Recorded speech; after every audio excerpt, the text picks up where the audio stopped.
I feel completely overwhelmed, like lambs to the slaughter. I'm scared and anxious all the time. Tears are a daily feature. I'm watching my patients die. They don't want patients to hear this or even to see it. On the outside, healthcare workers are beacons of calm, but on the inside for some, there is just unbearable darkness.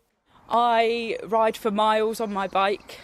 Kirstie Hill cycles to keep her demons at bay. An intensive care nurse, she's never experienced anything like what she's having to cope with now. Some days are good, some days aren't so good. And yeah, it's been really difficult personally. There's been days where I've really struggled.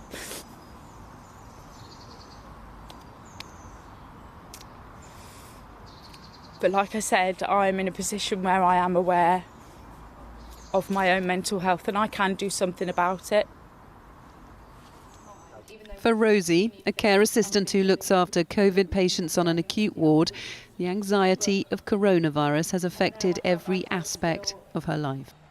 Trying to manage and feel like I was able to maintain the safety of the patients as well as give them the care that they need is unmanageable in some ways, and I felt like there is like an overwhelming sense of failure still.